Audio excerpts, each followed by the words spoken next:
The way that we choose to interpret the experiences that we have, the way that trauma is experienced in our body is different for everybody. As someone who has experienced sexual trauma, not just once, but twice, what I can say is the way that I chose to heal through that is in the choosing to forgive. I'm curious about what happened to both of them in their life that had them feel like that was the thing to do. For them to make that choice. What happened? What broke them? What robbed them of their innocence? And when I choose to forgive, not only do they not have my power any longer, but I can choose an interpretation that's going to forward me.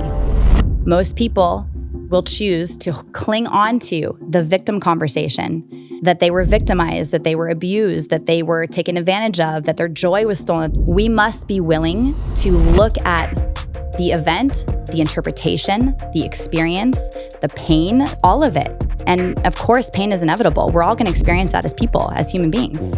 We all do have the ability to transmute that pain into something that is going to be fuel for our fire. This is my mission always, is to show people how to turn literally anything into a gift. Like everything that we experience is absolutely designed for us.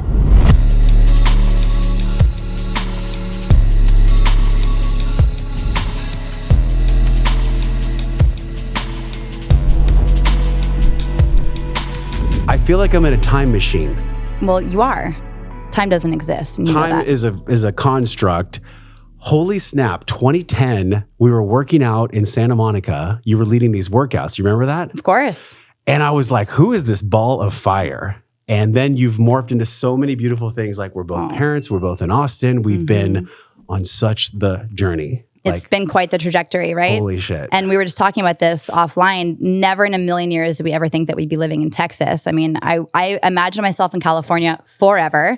And now we're parents and we're just living our best life in an incredible state. We really are living our best life. And like you and I have a fun banter. Like I've always actually loved that the most about you. You have this ability to bring out people's children. Oh. Like I remember when I first met you, I was like, wow, she's really in touch with her little girl. But you know, when we're in touch with our children, like not always is just the bright stuff coming out. Like sometimes the dark, actually a lot of times the dark comes out too. And that has been the ultimate journey for me and for you. And so I'm looking forward to like diving into that. And also what's going on in the world right now with mind control. And insane. Boys thinking they're which girls. Rabbit hole do we want to go down? Like, because we could literally talk about all of them. We could. Yeah, we could. Yeah. But listen, you're right. I mean, I think one of my gifts that I have unabashedly I can announce and own is that one of my gifts is being able to tap into my inner child and evoking that in other people. And that's what I want to see in more leaders. It's my stand for vulnerable, authentic, playful, loving leadership. Yeah, there's a lack of that. I don't feel much of Joe Biden's child. Or even maybe, I don't know, maybe I'm not a Trumper, you know, but like maybe some of Trump's child. Listen, let me just say this. There's a lack of responsible leadership in the world. There's a lack of authentic leadership. There is, I don't know many people who can say that they absolutely fundamentally believe and trust in our current administration. And that's disheartening. It's concerning. And so it's really ultimately why I do the work that I do. I'm a stand for responsible leadership. I know that something must change, and I could be in fear and I could be complaining about the current administration, or I could stand for responsible leadership in as many people as possible, because if I can say that you want to change the world, that you effectively are changing the world right now by the content that you're putting out, the conversations that you're having. And so when people think I'm changing the world or I'm committed to changing the world, that can feel very, very overwhelming because there's so many people, there's so many issues, so many problems. But if we're actually going to change the world, the only way to do that is by awakening the leadership, responsible leadership in as many people as possible. Because if people are truthfully living in their dharma, they're living in purpose, on purpose, then that means that the world is being changed by multiple people, millions of people. And that's what I see possible. Yeah, but in order to be in our dharma, we have to kind of earn it in a way. Like we have to be aware that it's even there. Like dharma as a concept, not everybody even knows about that. I mean, unless they grew up with a spiritual parent in India or something, or in Santa Monica or in the hills. So I wonder for you, like, and I know you've talked a lot about your story, and honestly, like, I know your story. And I don't necessarily think it would be of total service for us to go deep into your past and dig out all the skeletons, but there is some gems in there. Like, I remember you sharing with me about the type 1 diabetes. And in a way, that is your dharma, to have been healed from that in some way mentally, but also like to still, I think you call yourself a diabetic now, like to still, to still have that be a part of your learning curve in life. And like, being a mother, and along the way, there's been some really unique things that you've absorbed, that you've matured, and that you've integrated. And I think that's the coolest part about knowing you. To speak of the time machine, we were just jamming on like 2010, we were both very young. Like fitness was our life. I was 30 years old. I was a trainer. Like you were training like Jeremy Piven and Ben Stiller and like all these stars.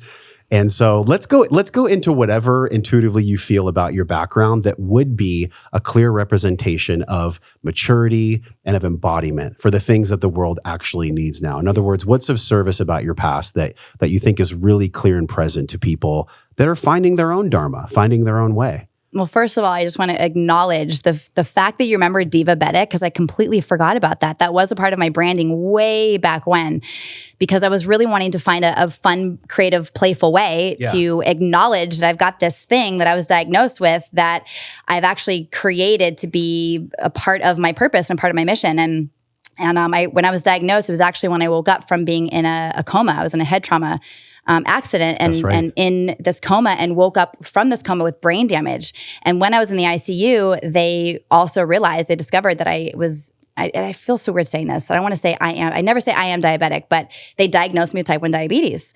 So it was something that was developing in my body, and I had no idea. And because of this accident, and this is my mission always, is to show people how to turn literally anything into a gift. Like everything that we experience is absolutely designed for us. And my car being stolen over the weekend, I can talk about that in a second. We're going to go deep. Yeah. But that has been my superpower, is finding the gift in every experience, in every seemingly horrific experience, because I'm a sexual trauma survivor.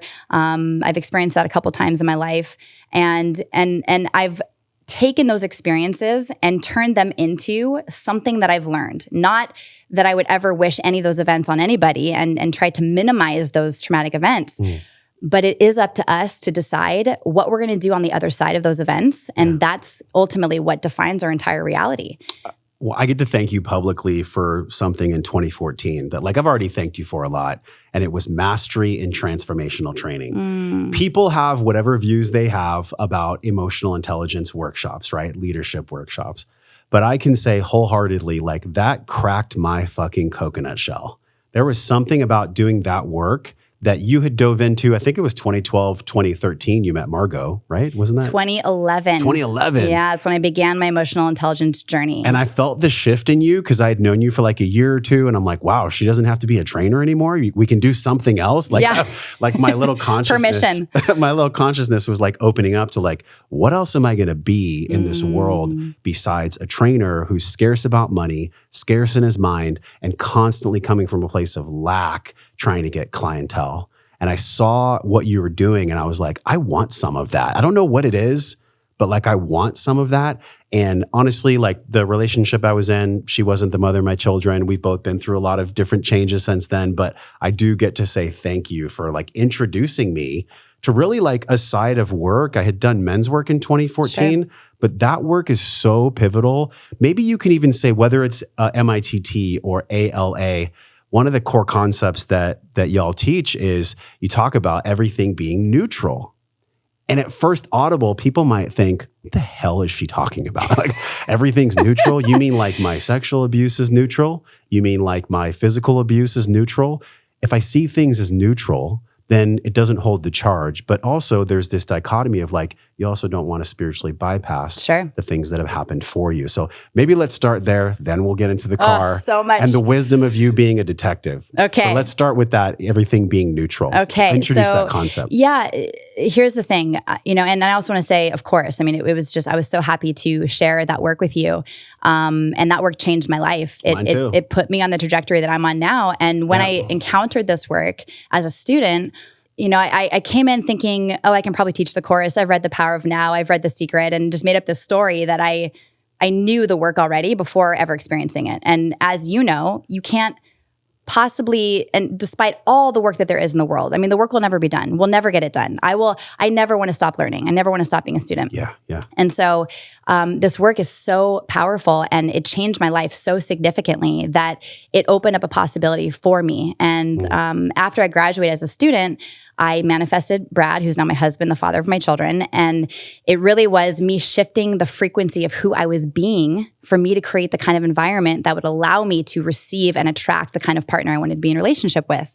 And so that was a game changer for me. And I was like, oh, this is actually the work I want to be doing, because I'd obviously been really passionate about supporting people in transformation from the inside out, because the fitness I was doing was really based upon positive mindset and empowerment and loving yourself, and you can do anything and you can move through anything.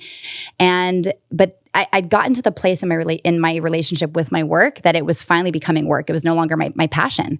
And the best advice that I ever got from one of my clients, her name is Jackie Warner, and she was a personal trainer for a bunch of celebrities and had a show, and she hired me to sculpt her butt. Actually, that was literally my job, was to be her butt trainer.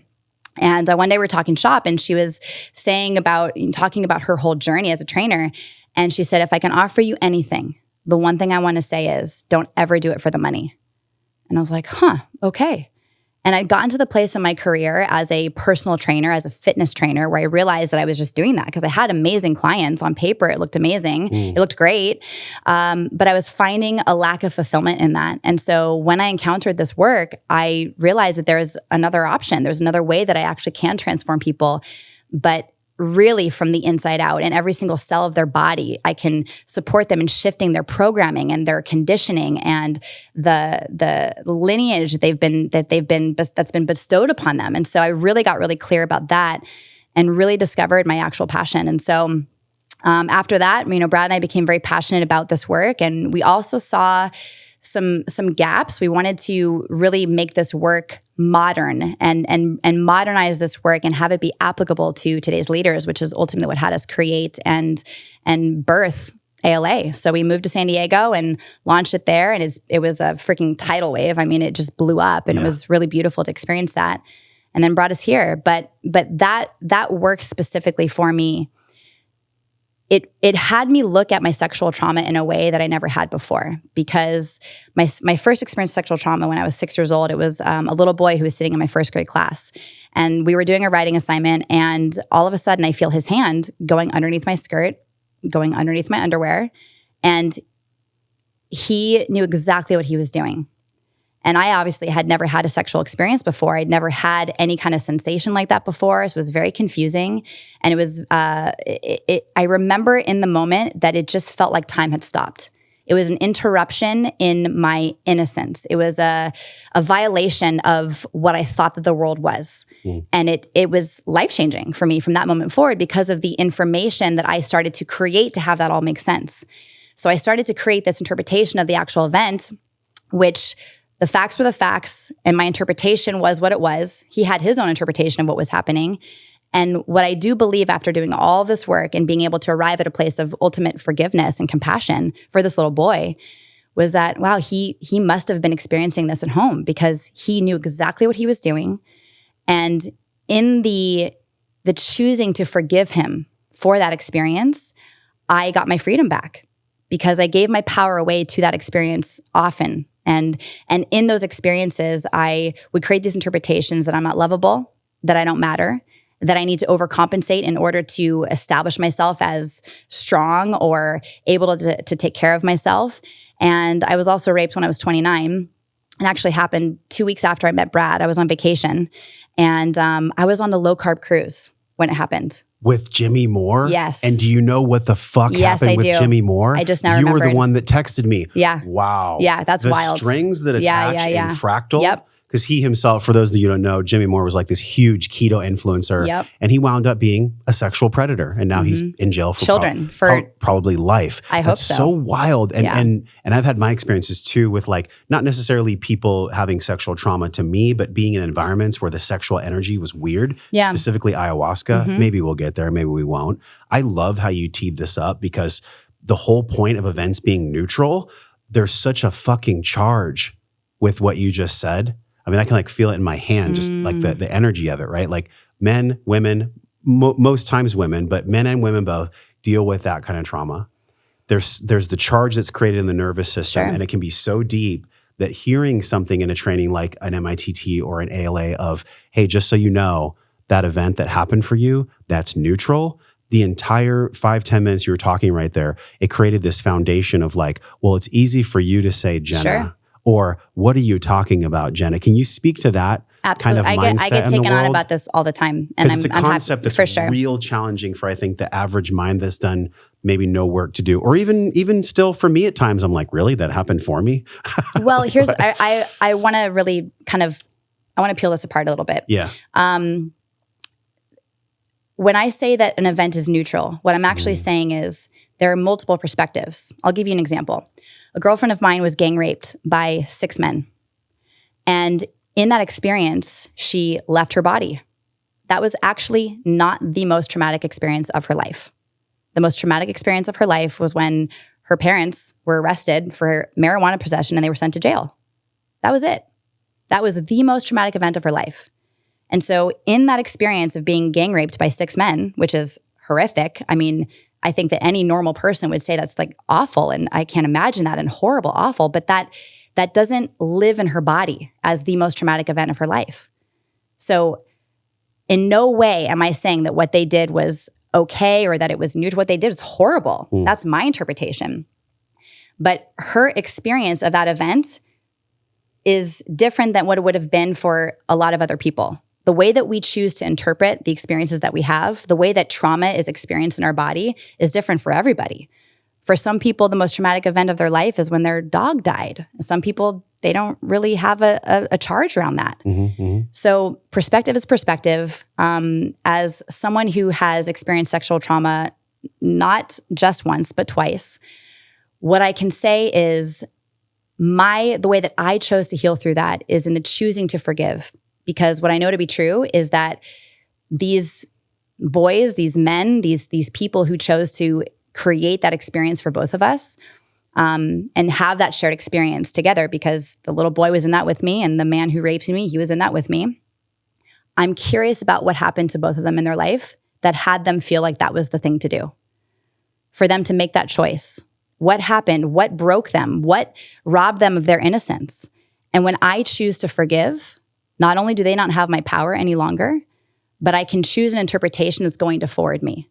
Because I can sit around all day and say, man, I'm a victim, and I was raped or I was molested and my innocence was taken from me. It was stolen from me.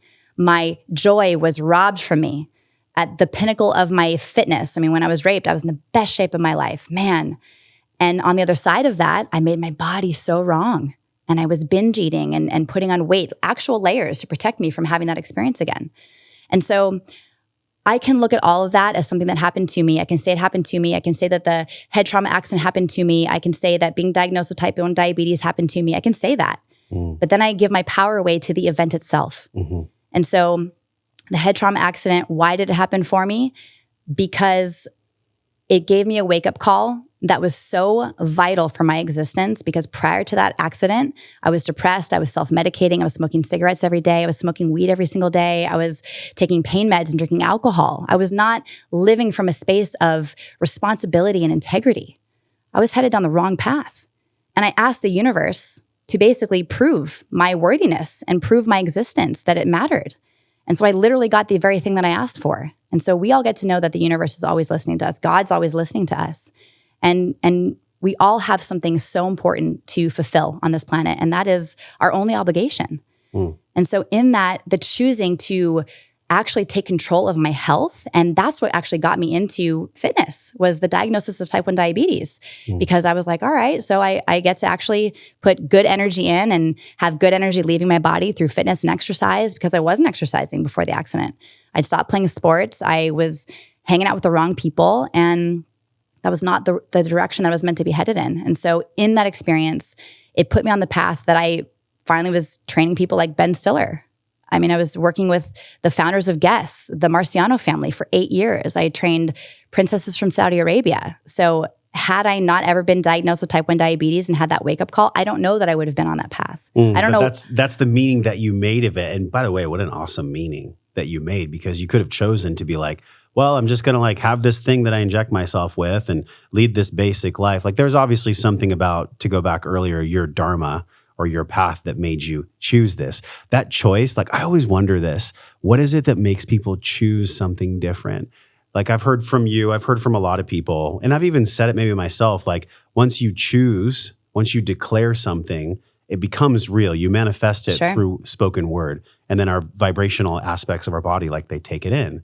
But I don't always know if it's as simple as just, choose love. It's not that choose simple. A different choice. Like there's a way to get there. So maybe the layered question for you is like, okay, we understand that things are neutral and you choose a different path based on an event that happens to you, based on the charge, by the way, that it takes for you to overcome it. So how do we actually go into these new choices without spiritually bypassing? Mm-hmm. Because I think some people may hear you say that and they might be like, well, it's easy for her. Look at the training she's done. Just all of these ticker tapes that kind of run in the human mind. How do you make sense of not spiritually bypassing, going into the natural progression of healing from a trauma, or just like burying your head in the sand and pretending it's not there and creating fucking buildings downtown and 9-figure companies and all this stuff, which happens in the world where people don't deal with their trauma?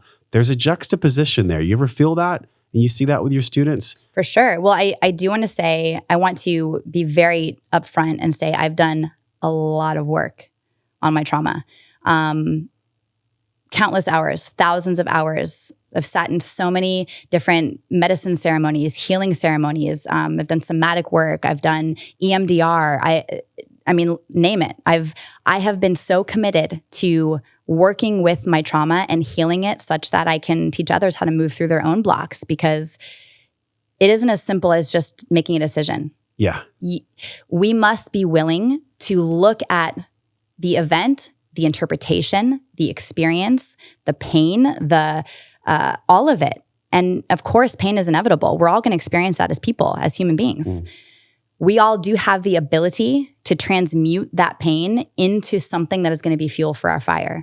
I look at my head trauma accident. I look at my sexual trauma. I've been able to speak about that on stage and be a voice for the voiceless, and give people the opportunity to look at what could be available for me if I were to actually forgive my abuser. What if I were to look at that whole event and decide that in some way, somehow, that happened so that I can learn on the other side of that event how I can move through my sadness and move through my grief and actually be in contribution. Because sexual trauma, as you know, is something that's happening literally right now to an unknown number of human beings, children, women, boys, men. I mean, it's happening all over the world. Mm-hmm. And this is something that's been happening for thousands of years. It is like the only way, when I can think about sexual trauma as like a construct, it's almost like a disease, because it just keeps getting passed on. It happens to a lot of people, and some people choose to pass that on to others. But it's just this dark, murky, yucky, evil energy that just keeps on growing and it keeps on living. The Native Americans call it wetiko. Dr. Paul Levy, wetiko. Like it's this weird morphing blackness that infects people almost osmotically, like it goes into it, and then it gets passed on generation to generation. So like we've all heard the phrase hurt people. For sure. Until somebody who's been hurt decides to heal. I'm not laughing at it. It's just such a simple concept. It's like, well, if everybody in my family's had issues and the world is this broken place, can I be the healing and stand for transformation in a world of brokenness, in a world of wetiko? Like it does eventually come down to a decision, but then to arrive at that decision, like you were saying, most people won't choose it though. But most people won't choose it. Most people will choose to cling on to the victim conversation, that they were victimized, that they were abused, that they were taken advantage of, that their joy was stolen. And I've had all those feelings. I've had all those beliefs at one point or another. And it wasn't until I decided to do the work again and again and again and again, because they're wounds. And I believe that wounds always find ways to get opened up and get looked at all over again. I mean, we find these ways to heal through a lot of our challenges and our wounds as children. I'll give you an example. So one of my wounds is my little girl. The wounding of my little girl is that I won't be invited to the party. I'm not going to be included. I'm not going to be wanted. I'll be kicked out. I was bullied a lot when I moved around. And so that's my wounding, that I consistently experience that gets evoked and gets activated in different experiences and different, new friend groups or just certain scenarios that I realize I'm like, oh wow, there's still healing that's available there. Cool. I thought that I'd managed that, thought that I healed it, guess not.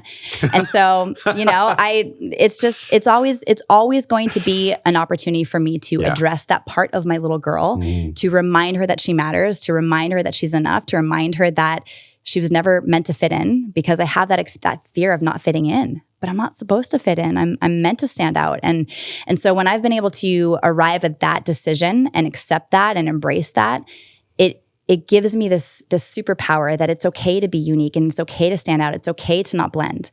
And leaders are not supposed to blend in anyway. If you think about what it means to be a leader, it's to stand out. It's to be the one who's willing to fall on their sword, the one who's willing to not be liked, the one who's willing to be called atrocious names and have their name and their integrity be dragged through the mud. I mean, all leaders experience that. There's not one leader who's going to experience a 5-star review all across the board, 100% from every single person on the face of the planet. Like all these people that you have on your wall right here. I mean, they had people who literally hated them. Yes. And one man specifically was killed for his leadership. Yes. Yeah. So leadership is a path that most people will not choose. It's a path that most people, the idea of it seems really nice. The idea of it is really exciting, but it's a lonely path and it's uncomfortable and it's gut-wrenching at times. There are peaks and there are valleys. And so a lot of people are just not willing to sign up for that journey. And so I just want to acknowledge you for the leadership that you're standing for. And I know that your level of integrity, your commitment to creating a platform for people to come speak their mind and also share what's on their heart is beautiful. I mean, I've watched you grow this incredible podcast over the years, and you've been so committed, and to watch it evolve into what it is today is just awesome. So I'm receiving. So proud of you. And I feel so honored to be your friend. I'm so honored to be raising our kids alongside each other in this incredible state called Texas, which never in a million years did we ever think we'd live here, but here we are. Yeah. But it's interesting, right? Why Austin, of all places, right now, at this point in history, why we've been called to be here. So many leaders and so many people who have shared values. We're all being drawn to this incredible oasis in the middle of this massive, gigantic state. And there's something to be addressed and looked at and considered and curiosity about. Like, we're doing it right now. Something's coming. We're doing it right now. I feel it. And thank you so much for that acknowledgement. Because like I said, like this is the time machine. Almost 14 years ago, we met. And like, I think the true test of character is somebody's ability to go through all these different changes in life without losing enthusiasm. I think it was Winston Churchill that said that. You know, the quality of your life is dictated on how you move from one obstacle to another and heartbreak without losing enthusiasm. And you're fucking enthusiastic still, like even with all the things that have occurred, right? And I feel the same enthusiasm in my life, but it's because of my family, my children, like the things that I've been given because of the challenges. And if I didn't have the courage to go through those challenges, I would not be sitting here with you. We wouldn't be able to kick it with MLK and be at a table from Costa Rica and in a private studio. Like it wouldn't, if y'all are wondering, like, what are they talking about? We're talking about the results of our lives. Like, you know, you've made millions of dollars and we're on this path of like a true expansion that doesn't really, it's not about the numbers. It's not about the money. It's about what impact are we making with our lives? Because one day you and I, we're not going to be here. We'll be gone. And our kids will be gone one day and their kids will be gone. Like, what are we leaving for the next generation? I think the only way we're going to be leaders, as I've heard you talk about so badassly. Is that a word, badassly? You just made it up and I get it. I understand badassly is this concept, really this way of being. It's not even a concept. It's a way of being where vulnerability is the power. Because if we're going to leave something for Jet and Jax and Nova and the new baby, like we've got to be a leader who's willing and vulnerable enough to talk about his or her shit. Just like you did in the first 5 minutes of the podcast, like you just went for it, you know? And some people would be absolutely fucking terrified to bring up 3 or 4 of the things that you said. What is it about your heart or about your soul that allows you to get to the heart of the matter quickly, to go in and be vulnerable in a moment where it's most needed? And what do you think that is, you know, cosmically, karmically for you? Man, so many powerful, deep connections and conversations with Grandmother Aya. Deep medicine work that I've really got to. I did a lot of my healing with my sexual trauma in ayahuasca ceremonies. A lot of reconnection to my womb, permission to connect with my womb, and the safety that was just not felt there. And I really attribute a lot of my understanding of my purpose through my journey with medicine. But it's also, I really also want to speak into that because I think it's really important to acknowledge the work that I've done here in the 3D as well. Because while I've blasted off to the 5D, I've received the codes. I'm using air quotes because the word pushes all my buttons. Thank God. But cosmic downloads, Jenna. the codes. I don't know why that word pushes all my buttons, but it does. It pushes mine too. I hate, I got a divine download. I got cosmic codes when I was in ceremony. It's like, maybe, but do you have to say it like that? Okay, keep going. Can we just listen? We are human beings. We're having a human experience. And the only place we can actually change the world is in this dimension. We can't change the world in the 5D. We can have the experience of the quote unquote, the codes, the information, the downloads, all that stuff. But where it all transpires and gets activated and changed is here. And so, yes, I can say that a lot of my, experience and knowledge and wisdom has come from that place. And I also am here in this dimension right here, right now, because it's the only place that anything can change is in the right now. So here we are having this powerful conversation. Here we are in this meat suit that we're wearing, this meat suit that is actually our vehicle that's carrying around our spirits, that's carrying around our messaging, that's carrying around all these codes. I'm grateful for that. I'm grateful to be a human being. I'm grateful to live in this dimension because this is God has this whole intention of experiencing human stuff that can only happen in this dimension. So what is the human experience? It's the dark, it's the light, it's the sadness, it's the grief, it's the joy, it's the up, it's the down, it's the peak, it's the valley, it's all of it. So if we're having a human experience, we've got to be willing to have all of those experiences, not try to bypass it, not try to only, it's like, I'm sure that people who are always in ceremony. It's like, I need to integrate the integration of the integration from the last ceremony. So I got to be in another ceremony to basically integrate what I didn't integrate. And it's We've jammed about this. I'm on my 150th ayahuasca ceremony. It's like, you think 151 is going to give you more wisdom? Right. You really? Totally. That's your plan? Totally. So listen, I've sat with ayahuasca 16 times. It was spread out over the course of many years. I've sat with psilocybin. I've sat with many different medicines. And what I always get reminded when I sit with any kind of medicine at any time is that I already have everything that I need within myself to create everything that I desire. And I just simply get to trust and be in partnership with the universe, be in partnership with God, be in partnership with my spirit guides. And we're all here having an experience. And we make it so serious and so heavy. No doubt. Everything's going to work out. We're all going to be fine. I notice that what is getting activated is a lot of fear in us as human beings right now because of the lack of responsible leadership. But I had a really powerful connection with spirit, with source in a psilocybin journey. And what I got to witness was that this is all just an experiment, that it's all going to work out. We're all going to be fine. And we're having a human experience, like we're God's children. And this is how God experiences the things that he can experience in that dimension. He can only experience what we experience as humans in this realm, in this dimension. And so we're all just little droplets of the massive, vast ocean that the universe is. And so if you look at one drop of ocean water, you take one drop of ocean water out of the ocean, well, what is it? It's still the ocean. We're not separate from anything. We're not separate from God. We're an extension of God. We are God. And so that's a very unpopular opinion, but that is my belief. It's what I've experienced. It's what I know to be true. That's my truth. And so I've been taken on a lot with saying those things and believing that and expressing that.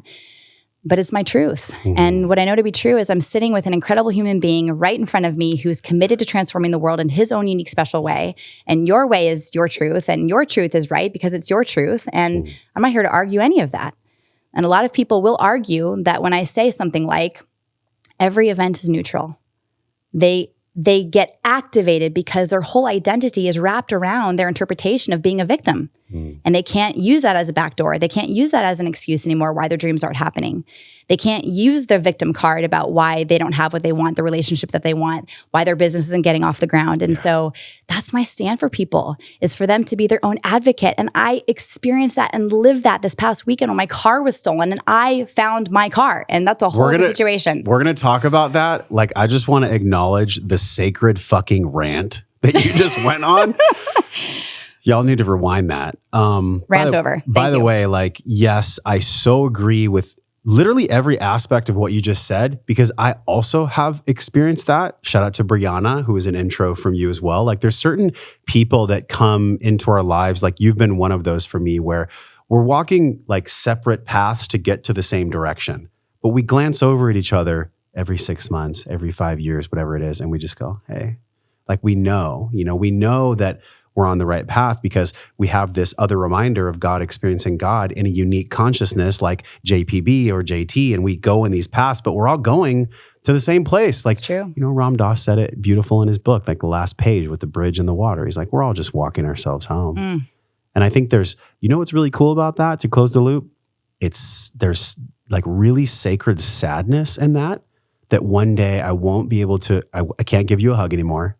We can't make love. We can't eat food. We can't be with the people that we care about. We won't be able to hold our children. Like, we won't be able to do these beautiful things. And there's sadness there. So I'm not bypassing that sadness. But I'm also completely in truth about the fact that if all is eternal and time does not apply to God, and everything that we're doing here is just an expression of God wanting to experience God's self in fucking unlimited ways, then there's also some real deep beauty in that. So the sadness I hold and the joy that I hold, they're equal. And I don't think you and I could have ever had that acknowledgement of that truth unless we met some portion or maybe the totality of our own mortality, of our own death. You have to die, whether it's in ceremony, whether it's like going through deep emotional work, trauma release. I don't care what it is. Like, we've got to fucking die before we die. 100%. Which I believe is like another Native American phrase, hokahe, which I've heard, today is a great day to die because I've already died before I die. Like, maybe go into that a little bit, and then we'll talk about the car.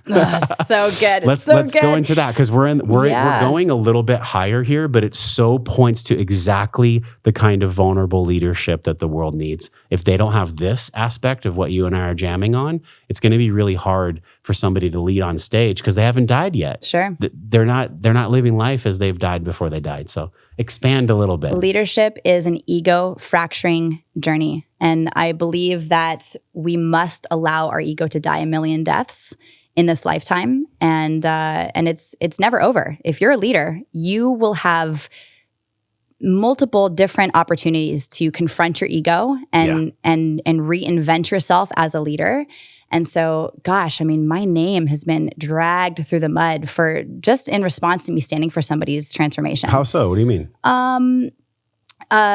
Just gruntled students, just got it. Getting backed up because I'm interrupting their conditioning, their programming, their limitations, their limiting beliefs, and they didn't like that very much. So people that might be like, oh my God, that emotional intelligence training is a cult. Sure. And I'm like, what do you think fucking the NFL is? Right. What do you think that's any different? Everybody's in a cult at all times. I'd rather be in a cult that scrubs my brain clean of the bullshit. Listen, I'm a stand for joy and freedom and happiness. I'm a stand for infiniteness. I'm a stand for people living outside of their box, thinking outside their box. And people who are leaders will be absolutely on board with that. People who do not want to be exposed, people who do not want to be challenged, people who do not want to have their egos be quote unquote wrong. They don't like that conversation. They don't want to be in that conversation because that's going to then challenge them. And so listen, I don't have all the answers. I'm not a know-it-all. I'm not the all-knowing. And so good. Thank God. I'm boring if you were. I'm a human being. I get it wrong sometimes. And what is never wrong is my intention to stand for people's greatness. what is never off, what is never out of alignment is my commitment to stand for people. And so, yeah, and that's a very lonely path because I do get challenged and I do get taken on. But my love is never wrong.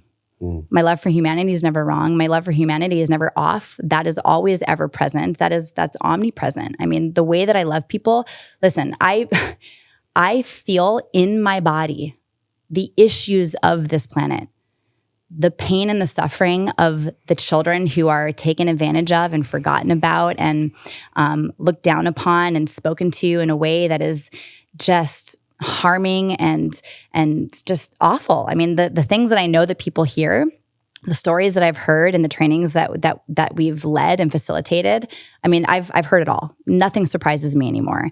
The stories, the pain, the sadness, the suffering of humanity, I've literally heard all of it. Mm-hmm. And so I feel it in every part of my body. And so that's why I do the work that I do, because I'm committed to transformation. I'm committed to being a part of the healing of this planet. And I believe that I was put on this planet specifically for that. And I also know that all of the pain, all of the suffering, all of the painful events and the traumatic events and the neutral events and all of the things that I've experienced in this lifetime as a human being has been so that I will have the understanding and the knowingness about how I can support people in moving through their trauma and their sadness and their neutral events. And so I do believe that all of it has happened for me such that I can be an effective leader. And so I can focus on those events as things that happen to me, but I've chosen to look at them as a part of my curriculum. What's one of the biggest ways that you've died before you die? I'll tell you that the most traumatic event in my life was not my sexual trauma. It was not when I was molested when I was 6. It was not when I was raped by someone I trusted when I was 29 on the cruise. It wasn't that.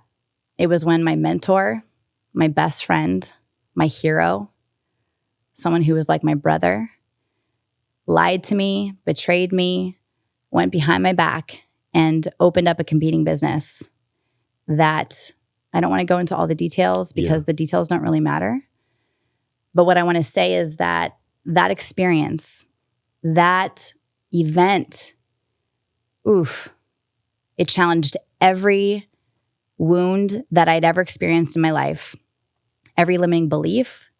It was right in my face. I mean, man, my ego was turned inside out, upside down. It rocked my world, and it called me to a higher game. It was like business 101. Like I really got to pull up my big girl pants and really be an advocate for myself.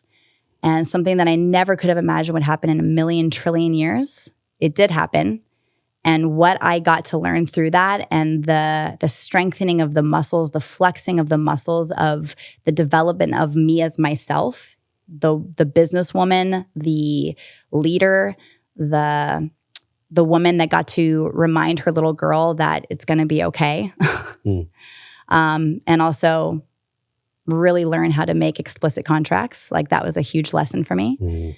That was really painful. And in that experience, I developed and flexed a muscle that I didn't even know that was available for me. So I'm grateful for that because I know that where I'm headed and what I'm committed to creating is going to require a different level of leadership, a different level of businesswoman, a different level of intellect and grit and courage and confidence and the reminder of who I am. I mean, it's literally the muscle that I got to flex this weekend in recovering my car and being my own advocate and not being willing to hear no as an answer. I know we keep teasing the car story. It's so good. Doing the cold plunge and cold thermogenesis is fast becoming the #1 way to increase your health and metabolism, which directly leads to weight loss.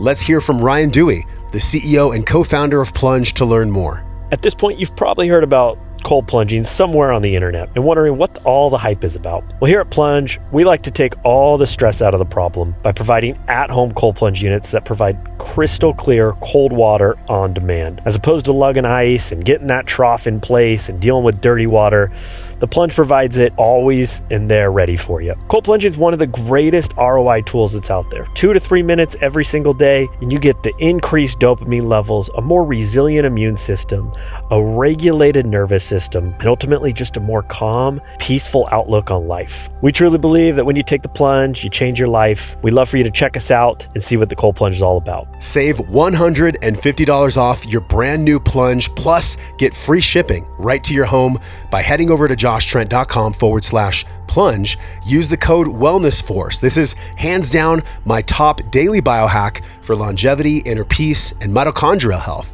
Don't miss out on this special limited time deal.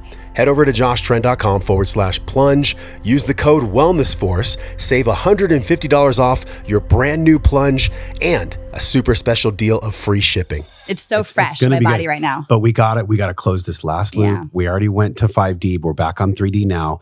There is something about your story and your evolution as a woman, as a mom, as a wife. Like, how do you do all of that? Deal with what happened with the competing business, and really a mentor that, and I've done this too. I think we've all done it at some point in our lives where we put somebody on a pulpit, where we idolize. Like, I've done it with, I almost said the person's name. Thank God I didn't say it. I've done it with certain people that have been huge guests on the show. And then when it comes to business in the background, we actually were cursing at each other, and it was like wild. I'm just like, you're totally different than when I sat with you on the podcast. Like, you're a completely different human. So I can have reverence for what you're sharing. How did you navigate, and how do you continue to expand in a world where the narrative sometimes can be a boss bitch, women can do it all?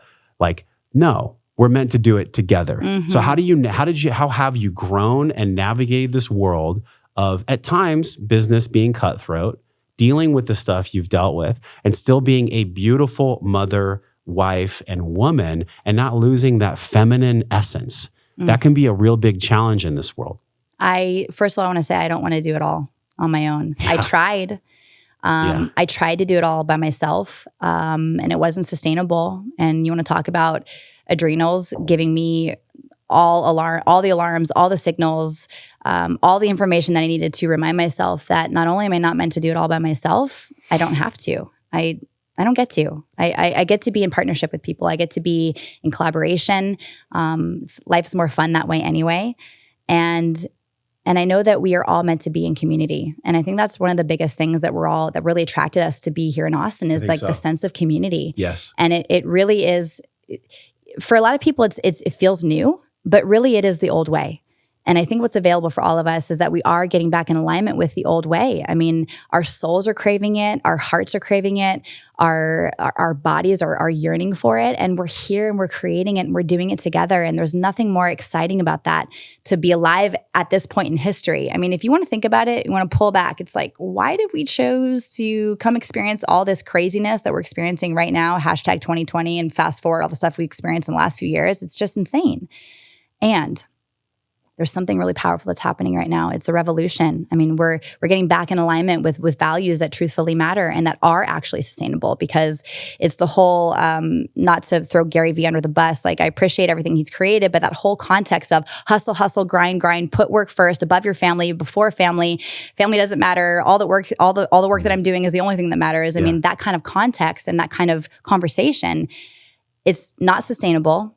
It's not going to last. It's like a fire starter, but it can't last that way. It's a recipe for burnout. It is. Yeah. And so I'm looking at what kind of a light source do I want to be? And what I've arrived at is I don't want to be a lighthouse, because if you think about a lighthouse, they're alone, they're by themselves, they're cold, they're empty. Yes, of course, they call the lost ships at home. They call them home. They're out at sea, and they show them where they can be called home. And so that's why lighthouses are often seen as, and they're referenced as, powerful. Like, you're a lighthouse, but I don't want to be a lighthouse. I also don't want to be a star, because stars are super far away. They're massive. You can't ever really get up and close and personal with a star. They're inspiring. They're beautiful to look at, but that's not what I want to be. Do I want to be a star maker? Not even that. I don't want to be a fire starter, because of course it's like this massive explosion, and sometimes they're needed to get these movements going, but they're also not sustainable. I don't want to be a fire starter. I want to be a lantern. If you think about what it means to be a lantern, it's the lantern is, you can turn it up, you can turn it down, and the lantern is just simply there to shine light on the path. And the person who's carrying the lantern, well, they're actually the ones who are doing the work. They're on the path. It's one foot after the other. The lantern is there. It's the reminder that they got this. It's like that you're in my pocket. And so I want to be a lantern for people. And I want to show people that they have the ability to find their own path, and they have the ability to find their way. You know what I love about the lantern? It's different than a flashlight. You hold a flashlight, it shines light on other people, much like what I did in training. But the dark parts of myself, they stayed fucking dark. When you hold a lantern, you're shining light on your stuff. Everywhere. Yes. I love that. This is why I love podcasting, because that right there, like just that analogy that a child could understand, don't shine light from a flashlight, like shine it from a lantern, because then you're at least lighting up the parts of yourself that need to be lit up. In other words, what's dark in you as a leader, that's the whole vulnerability. I think you absolutely need to own that. I don't know if you've owned that publicly. You need to own the lantern. I haven't owned it publicly. This is my first time talking about it. It's on my whiteboard, literally. It's yours. I've got the 4 different archetypes of a light source, and so I'll share it with you. But yeah, I've really been evolving that, because to me, I used to want to be a star. I wanted to be that. And I've been a fire starter in many instances, but what I've learned is it's just not sustainable, that kind of energy. Because then there's also a lack of responsibility and ownership as well. Because, okay, I'm just going to start the fire and then I'm out and then I'm gone. And we know leaders who are like that. Sure. Right? Like they show up, they're shiny, they're bright, they're exciting. It's this loud energy, but it's that essence of what it means to be a lantern. It also reminds me of home. And I want people to feel like they're at home when they're in relationship with me. How long have you been doing the lantern concept? I literally just birthed it like a week ago. It's yours. Like, I think you need to buy a URL or something. I probably will. So when you started to really embody this concept of like, I love it. Like I've used that analogy so much, Jenna, like when I would shine light on other people, but like it'd be dark over here. The lantern, I'm like, yes, this is so good. So how long did it take for you when you held the lantern up, maybe metaphorically or in the past, before you really started to see, oh my God, I'm leading all these people. I'm doing all this stuff. I'm a mom, I'm a wife, I'm a woman.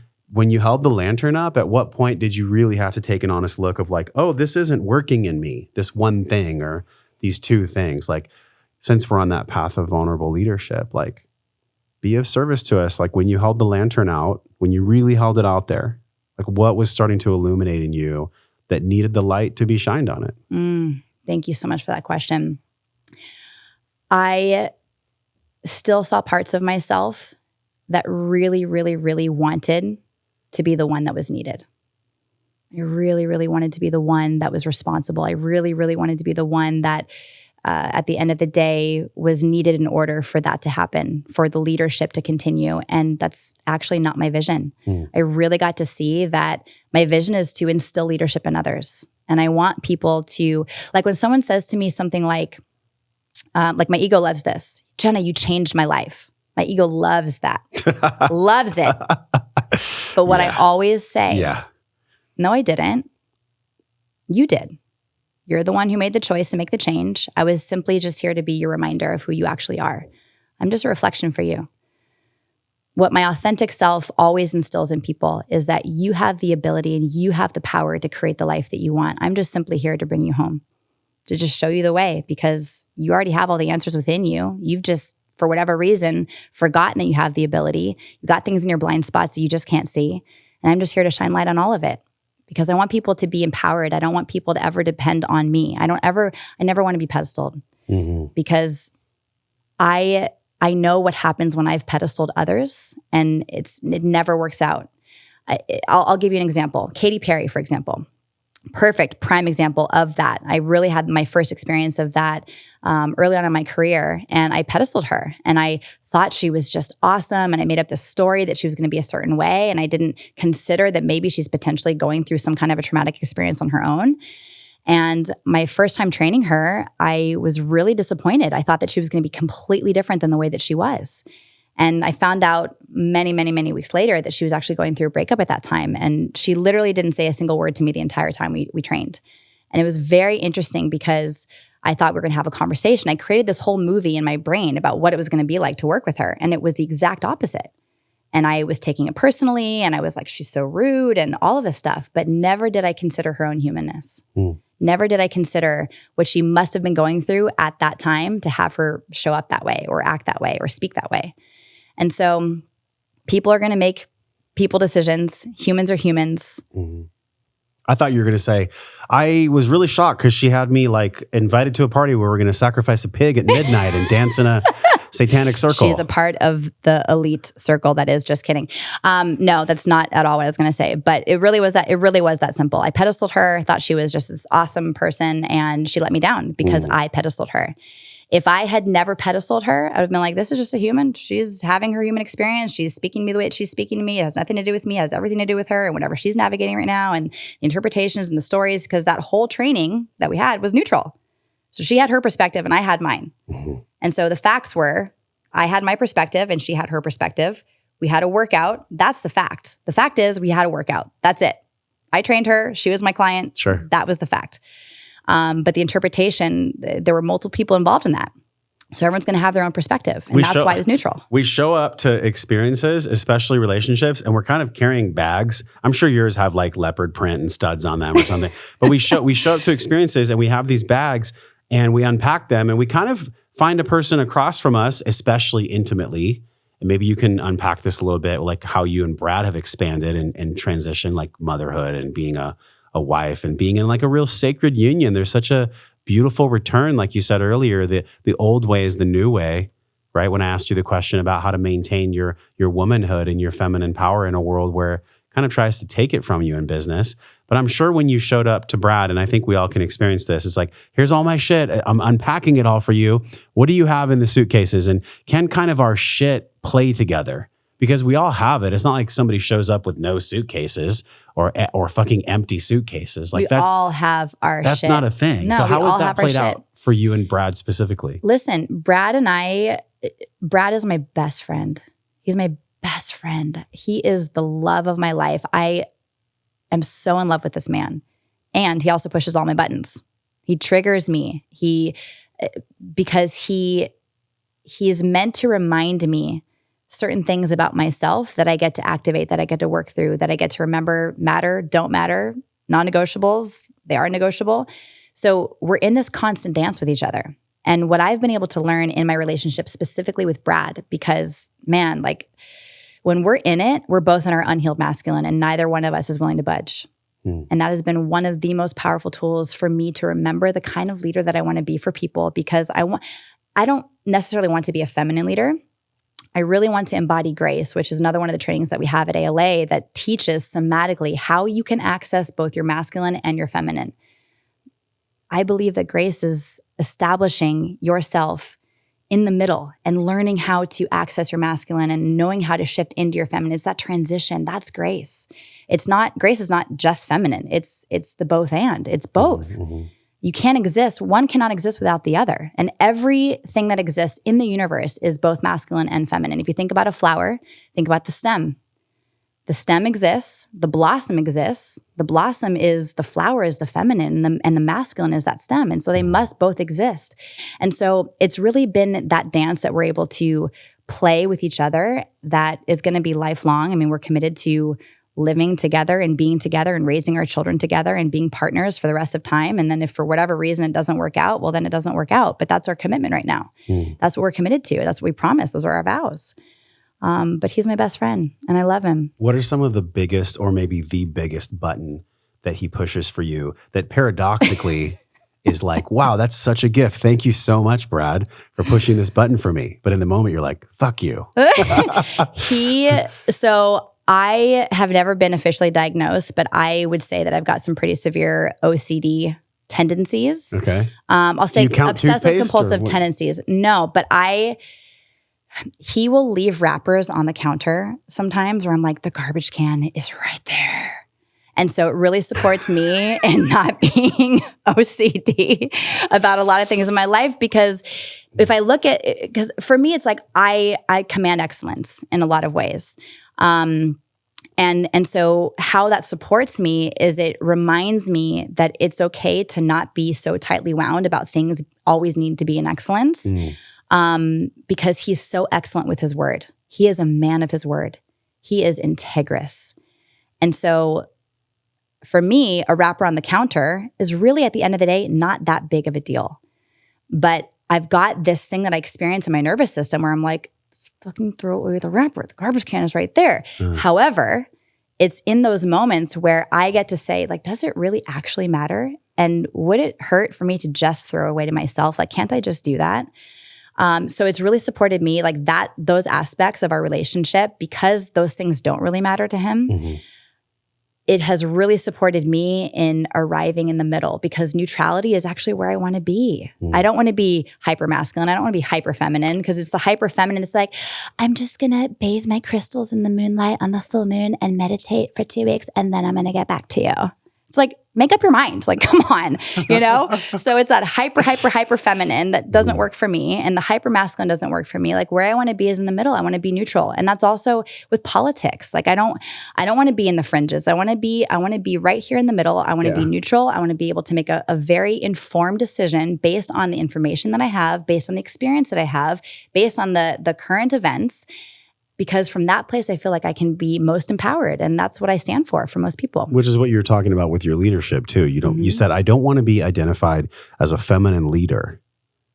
What do you mean by that exactly? Is it just being in that place of neutrality? Because at some point during leadership, you will have to know or have the switching capacity to go into your finite completion masculine energy. And then sometimes in leadership, you will have to go into like a very soft, nurturing, sensitive, space holding, like to hold both and to be in the middle. That's a tall order. I'll speak into that. So the retreats that we facilitate at the end of the journey. So when we have our students begin the journey with us, there's level 1, level 2, and level 3.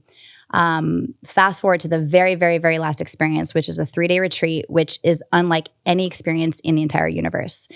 It feels like a medicine journey without any medicine. Nice. It is so healing. It's all love. I mean, it is a level of love, self-love, self-worth, love for humanity that is activated that cannot be explained in words. It is a blast off into a different dimension that cannot be explained. And so that experience, I'm facilitating this experience. And in order to stay on track, because we've got a timeline, we've got all these things that get to be experienced and executed, that's my masculine. But how it feels and looks on the surface is so feminine. But I'm driving the training, I'm driving the retreat, I'm facilitating, I'm holding space for a lot. So that is the ultimate both and, because on the surface, it's like everything is just magical. It feels like heaven on earth. But under the water, it's kind of like a duck. Like under the water, ducks' legs, their feet are just, man, they're going. But on the surface, it's gliding. So that's that both and that I think is really important. I love the duck analogy. That's so true. All you see is a little wake. Yeah, right. And people are like, oh, look how cute. But if they were underneath, they'd be like, whoa, this person's really charging. They're sure treading water. Yeah. And so there was that. And then also I had the experience of the ultimate both and this past weekend. My car was stolen Friday morning. And I found out literally 15 minutes before I'm meant to be in front of our brand new students. They're about to begin level 1. I'm about to greet the students and welcome them on their journey. And I get this phone call that my car has been stolen. And I remember my reaction was, I just gasped. I didn't know what else to do, but I didn't feel anything in my body. I just couldn't believe it. I'm like, that's crazy. So I'm like, okay, it's just a car. Everything's fine. Could be a lot worse. I greet the students. I introduce them. I acknowledge they're going to begin their journey, level 1. Brad and I are up there together facilitating, and off the training goes. And I am on the phone. They called the police twice. They hadn't shown up because they're understaffed. So no police. Then I call 911 myself, and they said, yep, we're in the queue. We're just understaffed right now. You're just going to have to wait until the police show up. So BMW was not going to give me a location unless they had a police report. And of course, in order for them to have a police report, the police need to show up. I walk myself into the police station, and I insist on seeing an officer within minutes. How far was the walk? A block and a half. Okay. It was so close. Because I remember when we texted, I'm like, how dare you allow a woman to walk to the fucking police station? Like, oh my God. So I had a car, because my car was in a body shop. So I could have gotten in the car and I could have, driven myself to the. Okay. That was absolutely available for me. I have less of a charge now. I made the choice to walk. I was like, you know what? It's a beautiful day. I'm just going to walk. Yeah. I'm just going to walk. I'm just probably good to let off steam too. And I was like, you know what? I don't want to have to deal with parking. There was the whole thing. I had the option to drive, and I chose to not drive. Chose to not drive. So I walk in. I insist on seeing an officer. I see one within minutes, and then we drove over to the body shop. I saw the videos. I saw the scene of the crime. I saw the whole thing. I was like, this is an inside job, because they knew that my keys were in my car. I watched the video. They cut the gate. They walked in. They popped open a window. They hopped in the window. They get in my car and they drive off. So the video is showing me all this, and I'm watching this happen. And the hit that I got, the intuition that I got was, this is an inside job. Someone tipped them off. And so that was that. And then I'm on the phone all weekend with BMW and the police officers. The police station, by the way, is closed on the weekend. So they're like, well, BMW, we're not going to give you the location of the car because we need to confirm that it actually is stolen. And so it was a whole thing. I'm going to spare all the details, but I'm just going to let you know that I was on hold. I can't even tell you how many times I was calling the police. It was a freaking marathon. And I got to really practice my enrollment skills because it really just depended on who I spoke with. Finally, on Sunday, I was like, I need to speak with a supervisor. I finally spoke with the right person, and they finally called the police, and it was the whole thing. They tracked my car. They found it because I was so committed and so persistent, because BMW said, we're going to have to wait until Monday, until it's actually a business day, because that's when the police station is open. It was a whole thing. So they found the car, they impounded it. And then I also found out on Monday that they were trying to cash a blank check that happened to be in my car, in my glove box. And so that was the whole thing. And so I just told you, I was tracking all the stuff. And I went into the bank and got all this information and cross-checked, cross-referenced, figured out that the car that they were in was actually the license plate of the other car that they were stolen that I had on the video. Called the guy, I said, the manager of the body shop. And I realize I'm a little flustered in explaining this because it's very alive in my body right now. I hope that you're with me. And all you who are listening, thank you so much for your patience as I'm getting this information out, because it's all very fresh. Yeah. But anyway, so they tried to cash this check, and thank God. So this is another thing. Thank God they tried to cash the check. Why? Because I was able to prove that that was the car that they were using, the other car that was stolen. So I got to piece all this stuff together. I was basically Nancy Drew all weekend. I am Nancy Drew. You can change my name on your phone if you want. Okay. So legit detective. Anyway, so I tied all this stuff together, pieced all this together. The detective was not willing to actually take this extra initiative. And I'm like, look, these are the people. They actually tried to cash this check. This is the license plate. I called the guy at the body shop and he was able to confirm this stuff.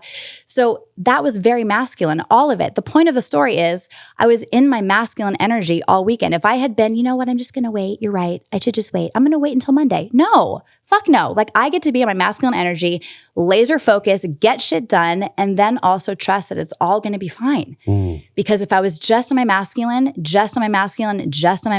hyper vigilant all weekend long, and not able to transition back into my feminine in between the phone calls, in between the information, in between all of it, I would have been completely stressed out all weekend. Yeah. And maybe had a heart attack. I don't know. I mean, but this is the stuff that is not sustainable. This is in the middle of the training. Yeah. All this is going down. This is all going down. So this is maybe something that you've thought about or not. The bigger the mission, the more hurdles get attracted. Always. So like, you're doing a training, people have invested money and time and energy and resources and tears and mojo. And you get to this weekend, and right before it happens, your car gets stolen.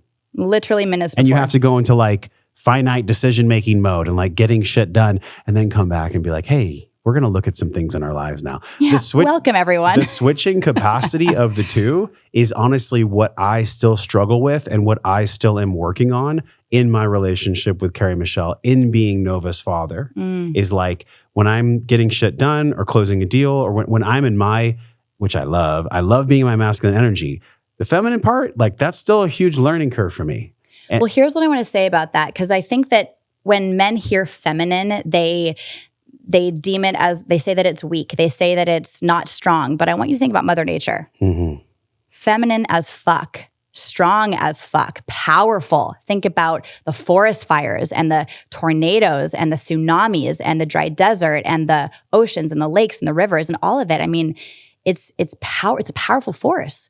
And so the feminine is incredibly powerful. There's the unhealed feminine, there's the unhealed masculine, there's all of that. So there's the dark and the light and all of it. The spectrum of light is available and present in everything that exists. So the feminine is vital, and it's mandatory for there to be some kind of an equilibrium in relationship. And so learning how to transition from the masculine and into the feminine, which is holding space. Yeah.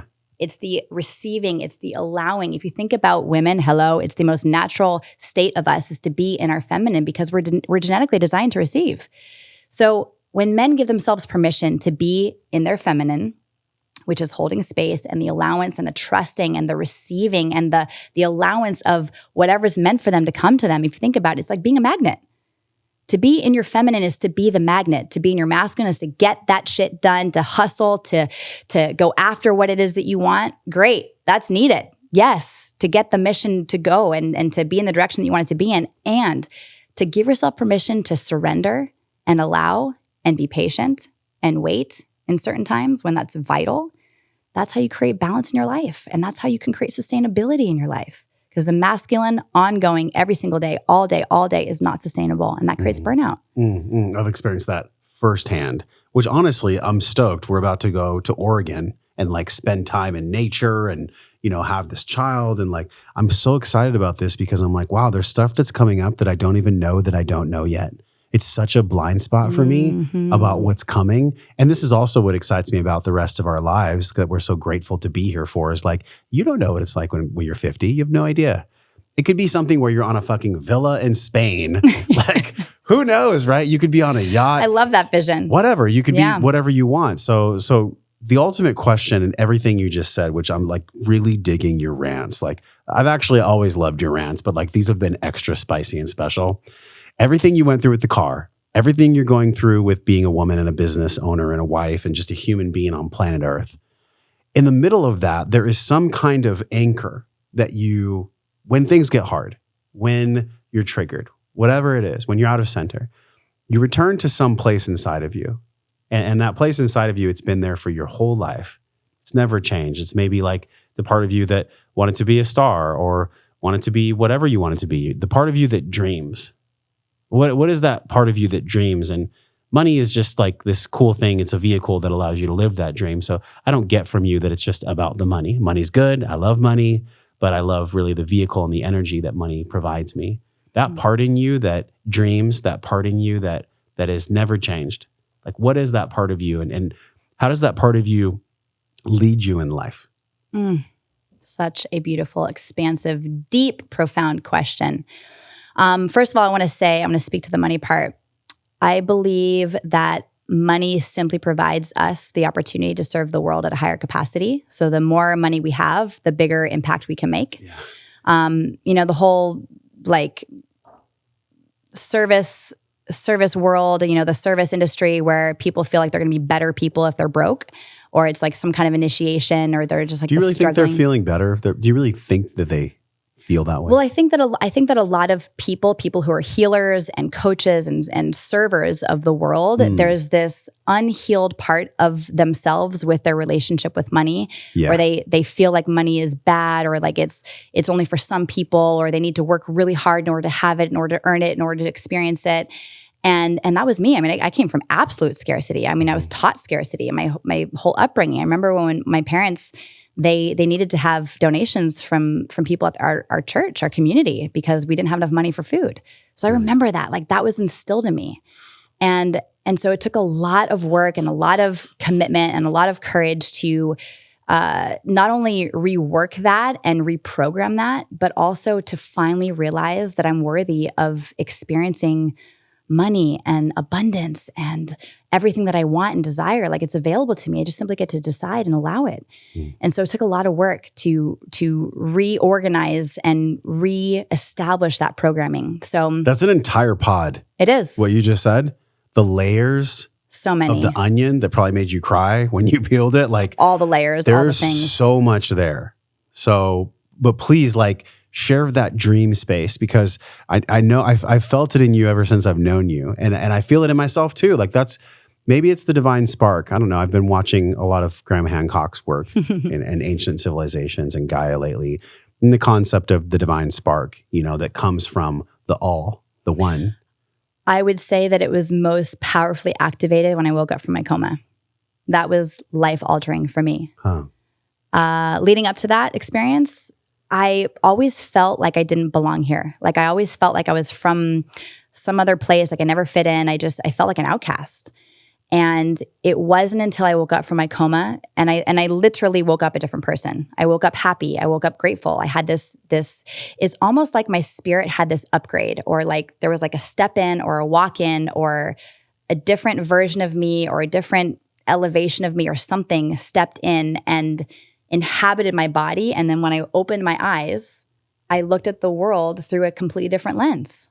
I can't explain it other than that. That's Like the best way I can explain in the hospital it. bed, you opened up your eyes and you just were a different person. Well, doctors said to my parents, we don't think she's going to wake up anytime soon. We don't think that she's going to wake up with the same kind of function that she used to have. So we want to let you know she's never going to be the same.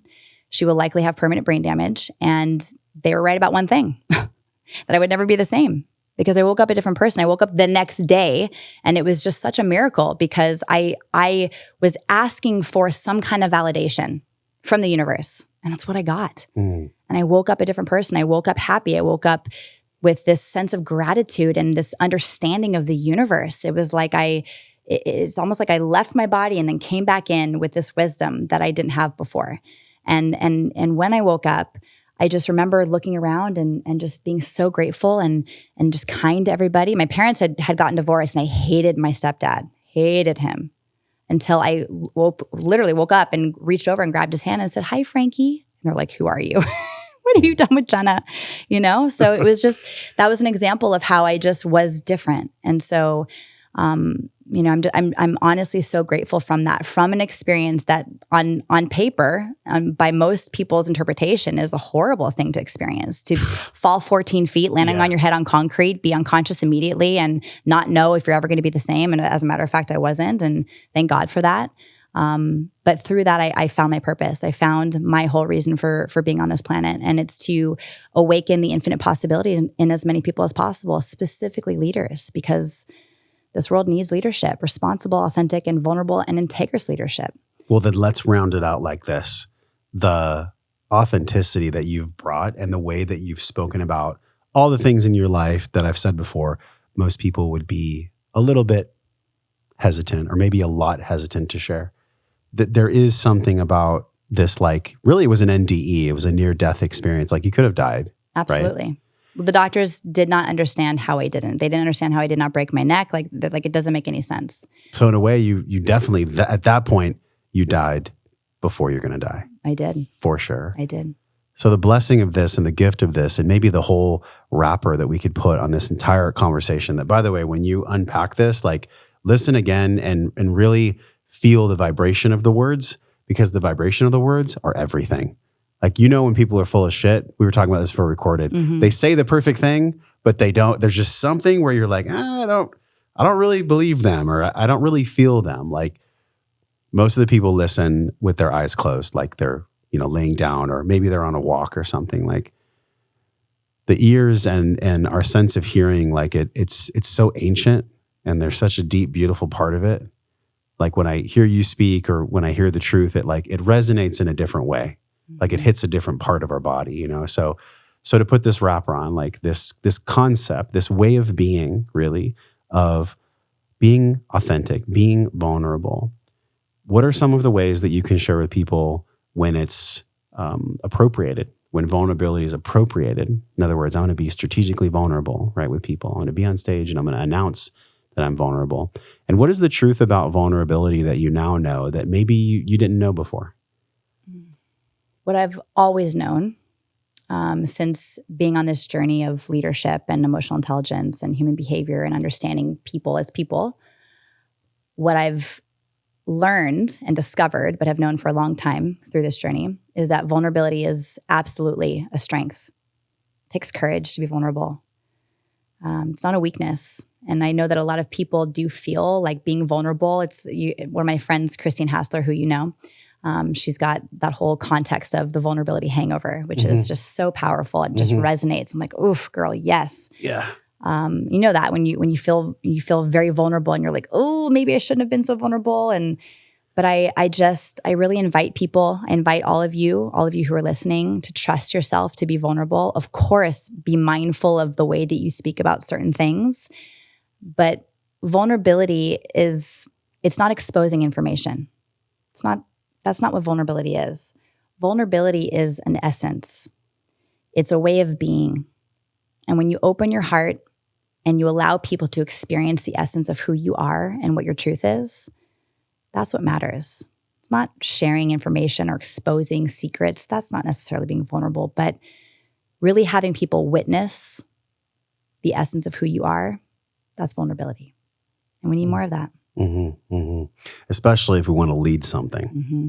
I don't know how you can be a mother, father, leader, business owner if you're not vulnerable. I'm vulnerable with my team all the fucking time. Yeah. I come into a meeting sometimes and I'm like, hey, listen, I didn't sleep well last night. I might be a little edgy today. Cut me some slack, y'all. And I love that just about speak to you. them like human you keep beings. It real. There are some people in business world where it's like they got to put on a posture and they're like, this is me being a business person with my business mask on. It's fucking wild. I'm like, I'm so glad I don't have to be like that anymore. You know, one thing I've felt from this conversation, and I know everybody's felt it too, is like, it's so relieving. It's so nice to not have to like fake shit, to not have to try so hard, to not have to be something that maybe your soul or divine intelligence is making you really awake to the fact that you don't have to be that thing or that person. That's fucking wisdom. Thank you for the wisdom that you brought to the podcast. Thank you for being my friend for these past 13, 14 years. It's been an epic fucking wild ride. Yes, friend. Oh my Thank God. you. And we covered so much ground, Jenna, but like, leave us with this. In the center of everything, there's always been that part of you, that dream part that you talked about. And in the center of that, there's God. And in the center of that, there's everything. But encapsulating all of it and like holding all of it is this concept of wellness, like being well. How do you define living your life well? What is wellness to you? And honestly, like, what is it to you now versus what was it to you in the past? You know, with our shared fitness industry stuff, I used to think that wellness was like a six pack, you know, or like a bunda butt or something, like some kind of Brazilian butt.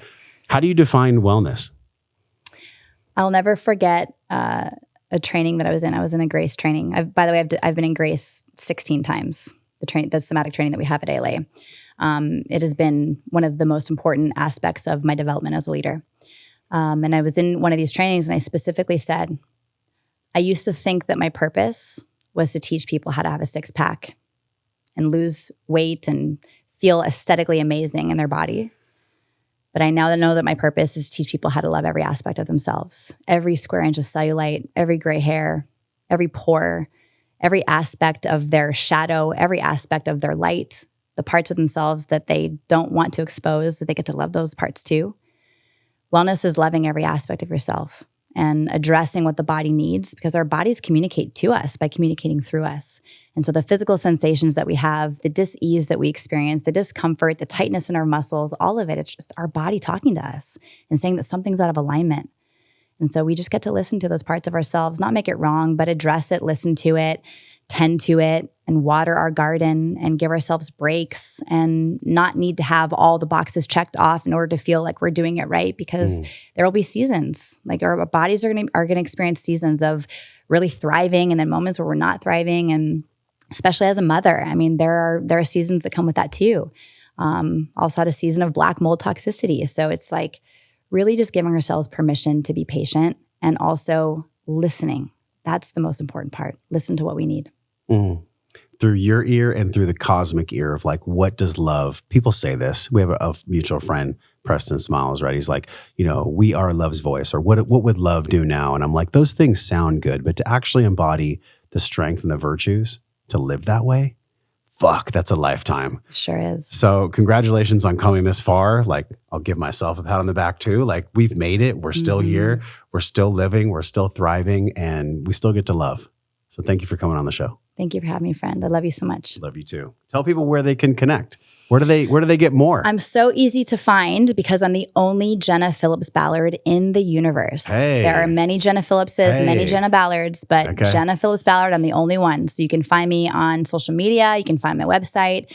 And any way that you want to work with me, connect with me, ask me any questions, you can. And by the way, I answer all my DMs. So if you're sending me a message, I'm the one writing back. And I would love to connect with you and hear how today's episode was for you. Yeah, it was awesome. So thank you guys, from Jenna's heart, from my heart. Until we see you again, we're both wishing you love and wellness. We'll talk to you soon. Hey, thanks for watching this video. If you love this video, hit subscribe. That way you'll be automatically notified when new videos come out, new episodes, and also share this video with a friend. If you loved it, they're gonna love it too. Check out some of the videos on this screen that are perfectly curated based on the video you just saw. Make sure you follow me, and I'll see you in the next video.